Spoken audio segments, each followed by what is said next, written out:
Sikkim 365 and Baylor Plus have teamed up to bring Baylor fans the ultimate content bundle. You can sign up now for $17.99 a month, a $5 monthly savings, and get instant access to all premium content on both websites. For more information, visit either sikkim365.com or baylorplus.com today.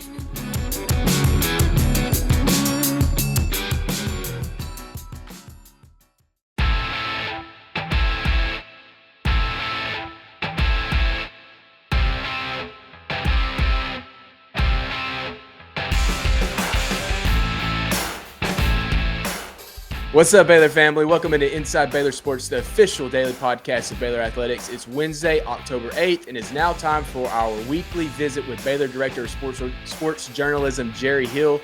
Jerry, off week for football.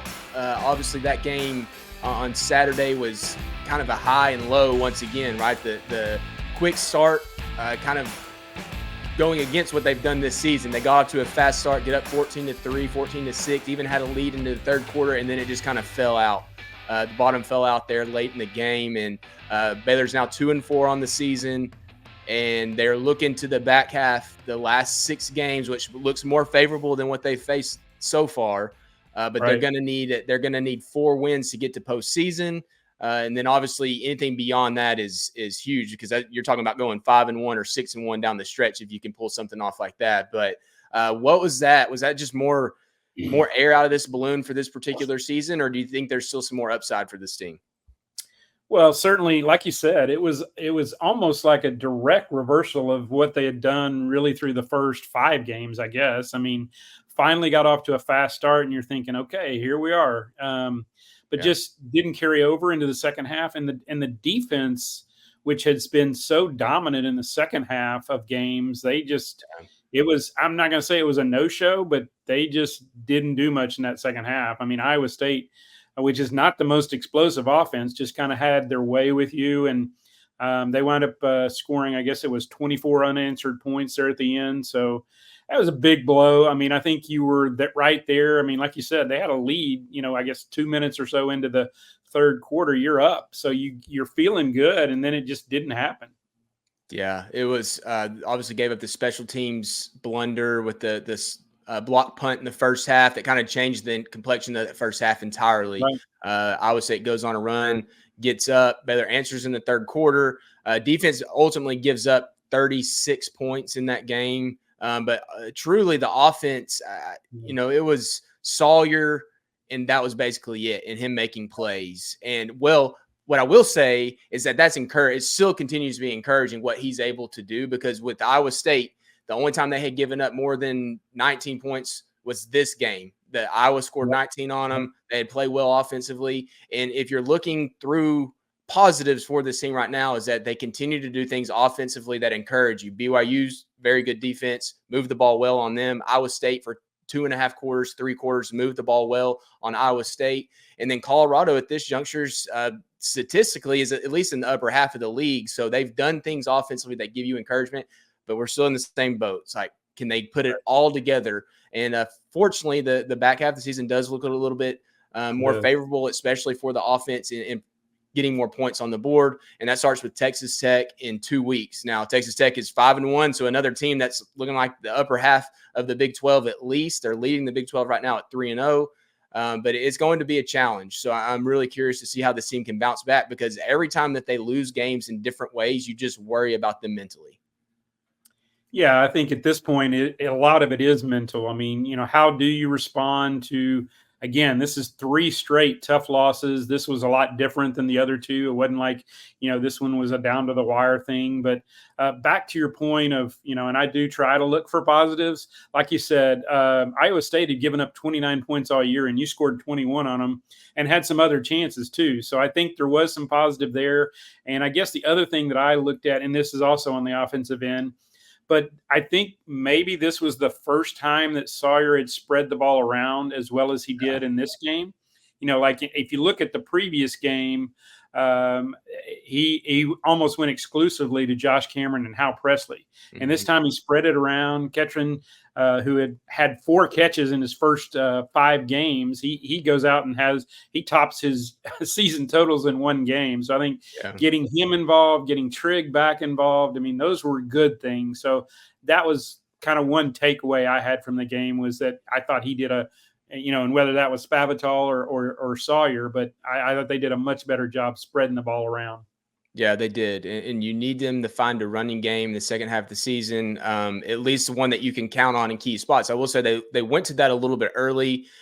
Bryson Washington slips. And then at that point, it was kind of like, went away from the running game. And I understand why. You're facing a defense that if you start running the football or trying to do it, they can take it away pretty quickly in Iowa State. But it was like they got spooked at that juncture. Right. So as you're facing these teams in the back half of the season that are going to struggle more to stop the run, I mean, you look at Texas Tech, not specifically, but you look at Oklahoma State, TCU, some of these teams that you're going to be facing, they do struggle against the run. So you better figure out how you can do that, or it's going to be really tough sledding. Especially when teams are struggling in those areas. Like if you can't take advantage of that, it's going to be difficult to take advantage in other areas. So big game next week against Texas Tech, and obviously going to face Joey McGuire's team, who's the former Baylor coach.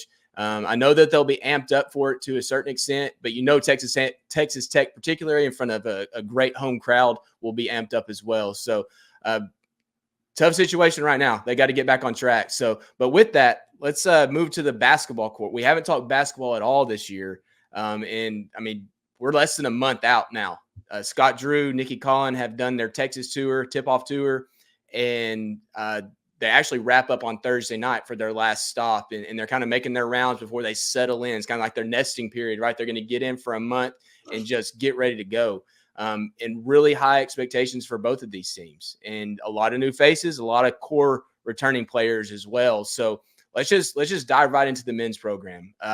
Last year, I think another year where you felt like they left potential on the table.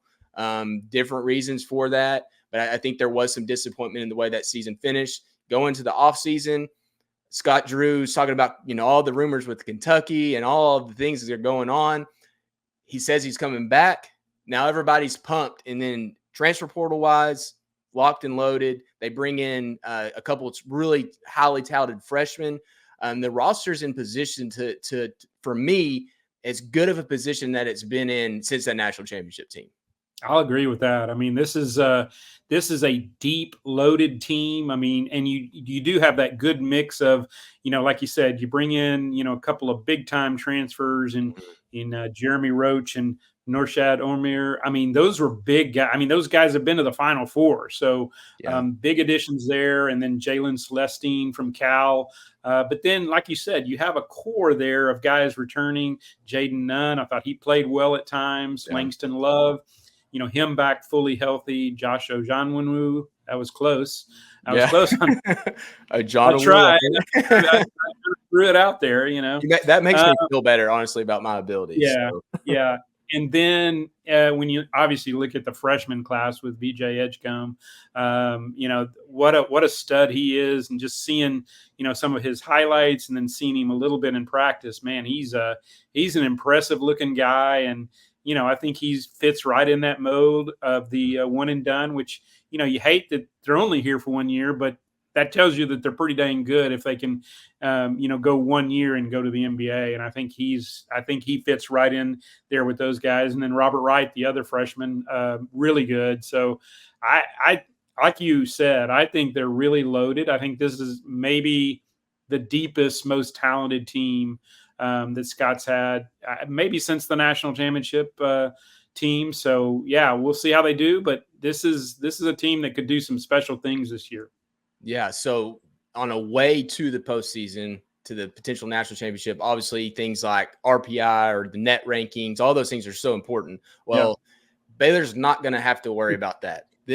I think it's funny. You look back to Scott Drew's early years, and I think it's appropriate that he did this, but non-conference schedules were not a priority. Yeah. And obviously metrics have changed, and the way that they, slot the NCAA tournament have changed over the time that he's been here for as long as he has. But this schedule, man, you don't, obviously they're not going to go 500 for the entire season, right? You don't expect that. That's not your expectations, but you have a schedule like this, and there's not very many games that you can lose that just take you out of contention for that. Like when you talk about Gonzaga, you talk about Arkansas, and the list goes on. Like I don't even have it in front of me right now. Top two. Connecticut, right? Connecticut's on there. They play the tournament. I need to pull up the schedule real quick. I had it in front of me and then I clicked off of it. But St. John's is on there, which I don't know exactly the outlook of them, but they obviously hiring Rick Pitino to coach their team. Then you get into Big 12 play, and we know what the Big 12 is going to be like. Yeah. How cool is that? Now, you want some of these games. You wish some of these games were at home. Right. But the marquee – Scott Drew is just building a brand with all of these games that he's played. Mark Few has done it with him in the past, and obviously the COVID year, it got canceled. Baylor goes on to play them in the national championship. But really, these games have been coming every single year for the last handful of years. And it's fun to watch. Like, it gets you excited for basketball much earlier in the season. Yeah, I mean, it's all comers. I mean, I don't think Scott's afraid to play anybody. And it may be a little bit of a statement of what he thinks about this team, too, that they would, because some of those games were scheduled later. So, I think he has a really good feel that could be a really special team. So he went out there and, let's go play the two-time defending national champions. Let's go play Gonzaga, Arkansas, like you mentioned. I mean, it's an incredible schedule. And like you said, it had to build. I mean, when he first got here, when you think about where the program was, you had to schedule some games that you could win, and Kim Mulkey built hers the same way. Yeah. They didn't play anybody when she first got here. They didn't play anybody. And then they would only play them at home. So, Scott has gotten to that point now where he's like, hey, we'll play them anywhere. We'll play anyone, anywhere. And you look at that schedule and that's exactly what it is. Yeah. Yeah. I mean, it starts right off the bat. So Baylor versus Gonzaga on November 4th. So we're less than a month till that game. Then they travel and they're going to have that matchup with Arkansas with Calipari, which is really interesting storyline there. They're playing that game in Dallas or in Arlington on 11/9. So November 9th. St. John's 11/21. That's in the Bahamas or the Bahamas. What do they call it? The Bahamas March Hoops Bahamas Championship. That's what it's listed at. So they play St. John's, and they'll have some opportunities to get some other games on there. Yeah. And then, I mean, that's November. And then by the end of December, you're into Big 12 play. Mentioning the UConn game and the Big 12 Big East Challenge. And I mean, like, it's just loaded. And I think for a Baylor program, like, you can be frustrated with football, everything that's going on. But when you get to basketball season, it's just kind of a breath of fresh air of like, all right, here we go. It's going to be fun. And you want the entire athletic program to be well-rounded, but Scott Drew's done such a good job.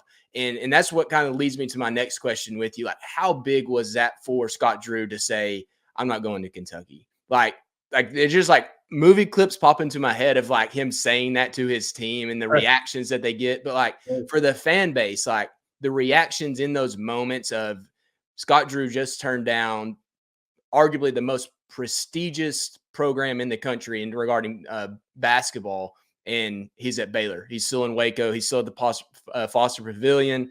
It's just really cool to think about the story that he has built and the one he continues to tell. Yeah, you think about that, Colt. A Baylor coach turning down an offer to be the basketball coach at Kentucky. Yeah, that's I mean, that would be like, I guess, similar to the football coach turning down, Alabama or Georgia or somebody, or Texas. So yeah, that was incredible. And to me, I could be wrong on that, but to me, that says Scott's a lifer. Like, he's going to be here. Because I don't know what other job could come up that he would be like, okay, I want to go there, because again, he's been mentioned for Memphis and Kentucky and some of the other places. Louisville was one. Yeah. Yeah. Short of maybe, and I think Indiana was open at one point, but short of doing something like that, going, back toward his home, I just can't see him leaving. And I think he's figured out too, this is just the perfect, spot for him and his family. And, his culture of joy, I don't know if that works everywhere. Would it have worked at Kentucky? Maybe. But I think it's so good a fit here at Baylor that I think that's probably, played a big part in him staying here, is that, this is where, to me, this is where he belongs. And I think he'll be here till he retires. Yeah, I mean, with the Foster Pavilion, that he hadn't even played a full season in the Foster Pavilion. So that was like, maybe that was just me like wishful thinking in the moment, but like, how could you leave that? You've played Big 12 games in there. one non-conference game, and that was it. So, like, how could you leave that on the table? It's kind of the house that he built in a lot of ways, right? And it was just cool to see and the Baylor fans' reaction and the love. And truly, like you talked about going home. Well, for this long, since he arrived in Waco in 2003, I believe it was, but I guess he's arguably been in Waco longer than was anywhere else, and which is really cool to think about in terms of his life. And I guess he was 32 when he was hired? 32, 33, something like that. And almost dead even. Yeah. All the kids have been here. All the kids were born here. I believe that's right. So, and I think Kelly, his wife, probably played a big part in this too, just in terms of when she went over to Kentucky to take a look and stuff. So, yeah, I think it was a family decision. And like I said, I would be surprised at this point now if he goes anywhere else, because I think this is where he feels like he needs to be. Yeah, and I think what it showed to the recruiting, the transfer portal, everything continues just to tick upwards. There's not that it hasn't already hit its ceiling. I think it's going to be at its ceiling for a little while, as long as they continue to produce on the basketball court. And it's hard to believe. I mean, think about that recruiting class of Curtis Geralds and Kevin Rogers and those guys and Henry Dugat. Like, that seemed like, I don't even know if that was a top 25 recruiting class, right? Like, I think it was a solid recruiting class, but now the level he's recruiting at is just, I mean, it's phenomenal. And it makes the late fall and into the spring a lot of fun for all Baylor fans. And, but on the other side of the coin, you have the women's side, and man, they have a lot of expectations this year. I think going to the Sweet 16 last year again for Nikki Collin was massive. There's a touch of that. Are they going to be able to get to that return to the level they were under Kim Mulkey? And obviously winning a national championship is returning to that level, but you got to start somewhere, right? And getting to the Sweet 16 last year and really they were extremely close to making a little bit further there in the postseason. And for me, I love women's basketball. Like, it's enjoyable to watch. It's gotten more enjoyable, especially as the profile of all the athletes have raised. But women's basketball for so long was what kind of carried Baylor athletics, that baseball. And then you talk about track and tennis. It's a lot of fun to watch. And Nikki Collin, the way that she coaches and the way that she plays, the way her systems work, I mean, it's modern basketball and it's a lot of fun. And for this particular team, I mean, we talked about it off air. They have a lot of pieces in place to make another run this year. Absolutely. And a big piece that they missed last year, and like you said, they were that close to moving on to the Elite Eight and possible Final Four. So they were that close, but they really didn't have that big inside presence. If you think back to like a Kalani Brown, some of Nalissa Smith, some of those players that have been through here. So they didn't really have that last year, but now with Aaronette Vonleh coming from Colorado, I think, she's 6'3". She's not 6'8", but she's 6'3", and she's I think she'll give them kind of that inside presence. And there's a lot of big players in the Big 12 now. And so I think, just having a player that can go up against some of those other big girls, I think that's a huge thing for this team. And obviously they have a lot of key pieces back, Colt, but, I think adding her really kind of elevates them to maybe be more of a contender for a Big 12 title and possibly going back to the Final Four. Yeah. So you mentioned Aaronette. She started 34 games last year at Colorado, her second year there. She had 3 double-doubles on the season, 6 20-point games, 27-time double-figure scorer. And so, it's a true post threat. Like, it's a scoring threat. In the way that Nikki Collin's offense works, like, if you have that threat down low, it just spreads that offense out so much more for the three-point shooting. And that was something that Baylor fans kind of forgot about under Kim Mulkey. That was not the way Kim Mulkey coached. That was not the way she wanted to do. She wanted a Brittany Griner in there that dominated the game, right? Or Nalissa Smith that really took charge. They would shoot threes when they had that opportunity to. It just wasn't always an opportunity because the low post scoring was such a threat. If this offense can spread out, you talk about Sarah Andrews' experience, that she's hungry for even more as a senior, the last holdover from that Kim Mulkey era. That she's excited about that potential, but what is the ultimate upside? I know there's so many moving parts now with the transfer portal, but is this a Big 12 championship type of team? Is it potentially going to the Elite Eight Final Four this year?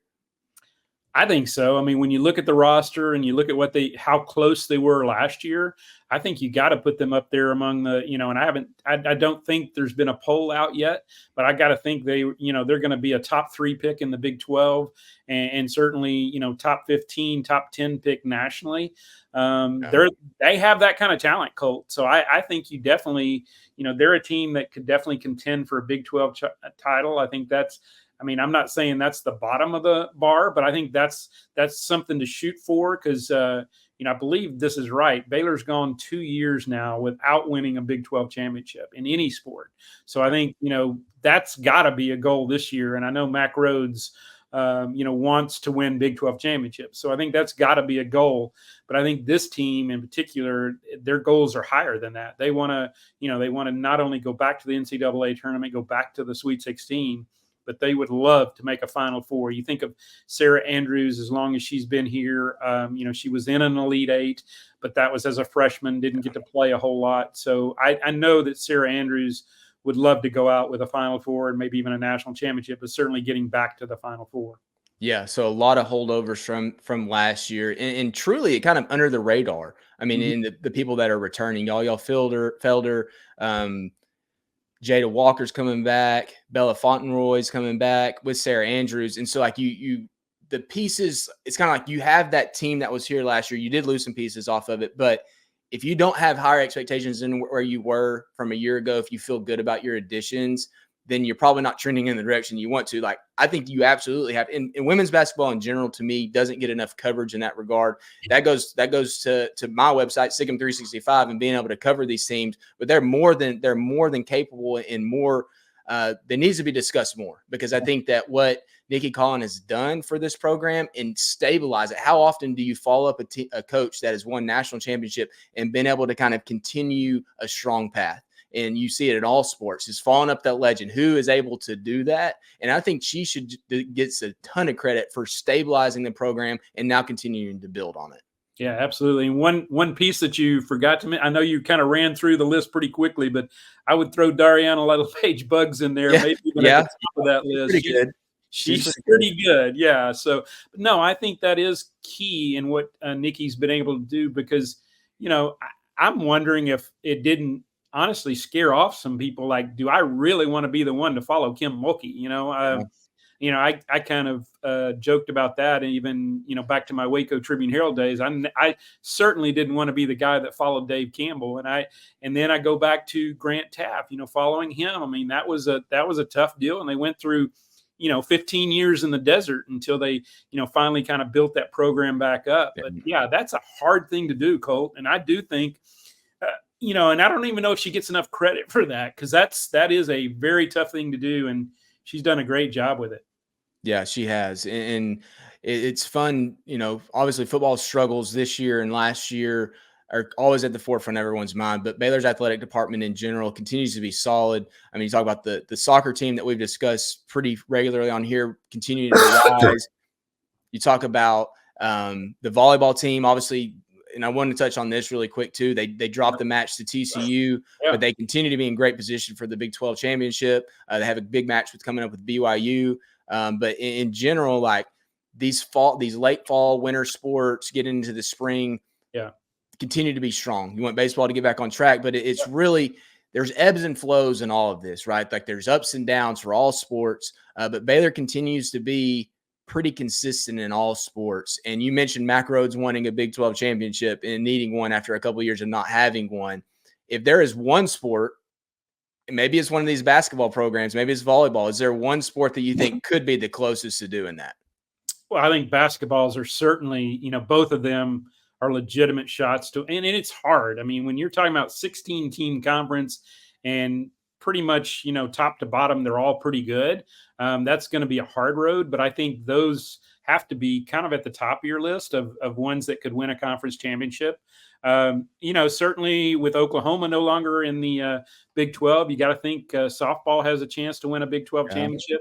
Now, Texas Tech signed the number one player in the country, so I'm sure they're probably thinking that as well. But those would be a couple of them, Colt. And I'm sure there's more that will at least have a chance. I think both basketballs though have a good chance to to win or at least contend for Big 12 championships this year.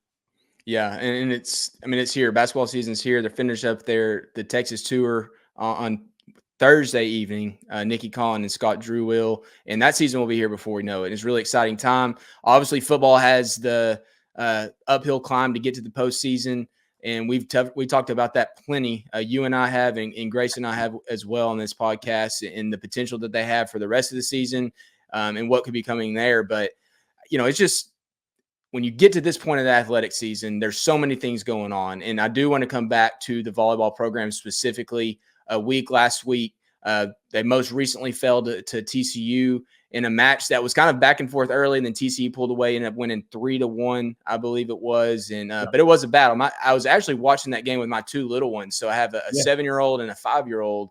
And they were mesmerized by it. It was just so back and forth. And my 7-year-old son, who loves football, loves baseball, loves basketball, was the first time for him to watch it. And it was really cool seeing him interact with volleyball, seeing what was going on. But all that's to say is, this team continues to show that it has the potential to win a Big 12 championship. It seems like I don't want to say a top-heavy league. I just think there's a lot of teams that could potentially win the Big 12 championship for volleyball. Yeah, and if you watched it, you saw, Melanie Parra from TCU. And she's only 5'11", but she's one of the most dynamic players I've seen. I'm thinking back to Baylor with Yasiana Presley. That's the kind of player that Melanie Parra is. She's amazing. I don't remember what she finished with, but I know it was probably close to 30 kills. She was phenomenal. So they've got that one in the rearview mirror, and this will be a tough trip. Going to Utah to face both BYU and Utah. BYU is ranked, so that would be a huge win on the road. And then they play Utah as well this weekend. So it's a big week for them. And you talked about soccer. I think they still, that one hurt a little bit, but that was Texas Tech. They're ranked, or they're not ranked, but they're leading the conference, and they're up there in the RPI. So I don't think there was anything, shameful about that, but they've got some winnable games down this stretch here, and they just need to take care of business. Yeah, making it into the postseason would be huge, not just the Big 12 tournament, but the NCAA tournament as well. So, all right, Baylor family, that's going to do it for this episode of Inside Baylor Sports. As always, thanks to each of you for listening. For Jerry, appreciate you hopping on as well every single week. I'm Colt Barber. Have a great Wednesday, and Sick 'em Bears.